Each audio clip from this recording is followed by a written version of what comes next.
बाज का पुनर्जन्म। हर बाज की जिंदगी में बढ़ती उम्र के मोड़ पर एक ऐसा समय आता है जहां उसके सामने पहले दो रास्ते सरल और तुरंत समाधान देने वाले होते हैं और वही तीसरा रास्ता कठिन और पीड़ा देने वाला होता है।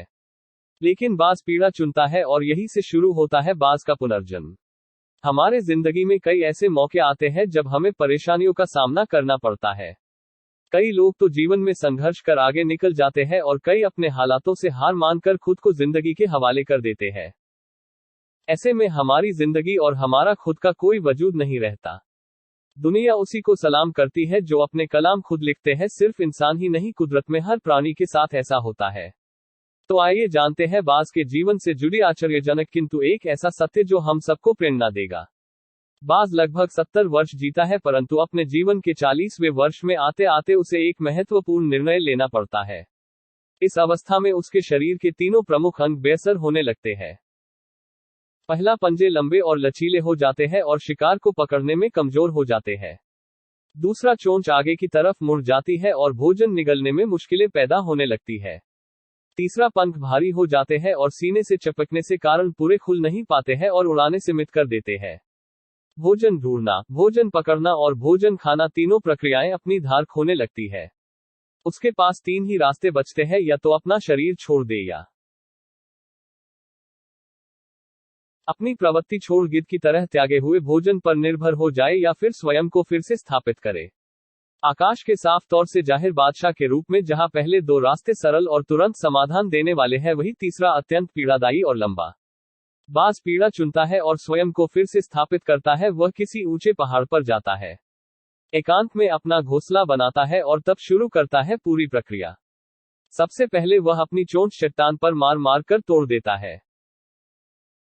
अपनी चोंच से अधिक पीड़ादायक कुछ भी नहीं है पंछी राज के लिए। अब वह इंतजार करता है चोंच के फिर से उगाने की, और उसके बाद वह अपने पंजे भी उसी प्रकार तोड़ देता है और इंतजार करना है पंजों का फिर से उगाने का। नई चोंच और पंजे आने के बाद वह अपनी भरी पंखों को एक एक कर नोच कर निकालता है और प्रतीक्षा करता है पंखों की पुनः उगाने का।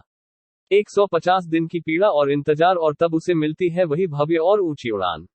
इस पुनर्स्थापना के बाद वह 30 साल और जीता है, ऊर्जा, सम्मान और गरिमा के साथ। आपने कई बार ये सुना होगा, भगवान भी उसी की मदद करते हैं जो अपनी मदद खुद करता है। आज आपको इसकी मिसाल मिल गई होगी। जैसे बाज संघर्ष करता है 150 दिन तक और भगवान उसका संघर्ष बेकार नहीं जाने देते, उसको नई जिंदगी देकर। कुदरत हमें सिखाने बैठी है, जैसे पंजे पकड़ के प्रतीक है, चोंच सक्रियता की और पंख कल्पना को स्थापित करते हैं। इच्छा हालातों पर काबू रखने की, सक्रियता स्वयं की अस्तित्व की गरिमा बनाए रखने की, कल्पना जीवन में कुछ नए पल बनाए रखने की। हम में भी 40 तक आते आते इच्छा, सक्रियता और कल्पना तीनों के तीनों निर्बल पड़ने लगते हैं। हमारा व्यक्तित्व ही ढीला पड़ने लगता है। आधे जीवन में ही जीवन खत्म होने जैसा लगता है। उत्साह, आकांक्षा, ऊर्जा नीचे की ओर जाने लगती है। हमारे पास भी कई विकल्प होते हैं, कुछ सरल और कुछ पीड़ादायक।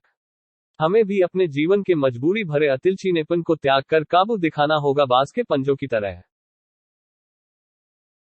हमें भी आलस पैदा करने वाली वक्र मानसिकता को त्याग कर ऊर्जा से भरी सक्रियता दिखानी होगी बाज की चोंच की तरह। हमें भी भूतकाल में जकड़े अस्तित्व के भारीपन को त्याग कर कल्पना की आजाद उड़ानें भरने होंगी बाज के पंखों की तरह। 150 दिन ना सही 1 माह ही बिताया जाए स्वयं को दोबारा स्थापित करने में। जो शरीर और मन से चिपका हुआ है उसे तोड़ने और नोचने में पीड़ा तो होगी ही, बाज तब उड़ाने भरने को तैयार होंगे। इस बार उड़ाने और ऊंची होगी, अनुभवी होंगी और अनंत की ओर जाएंगी। जीत तक जंग जारी रहेंगी। अगर कहानी आपको अच्छी लगी बाज के त्याग के बारे में और उसकी आगे की जिंदगी के बारे में, तो इस कहानी को अपने दोस्तों और परिवार में शेयर करें। शुक्रिया।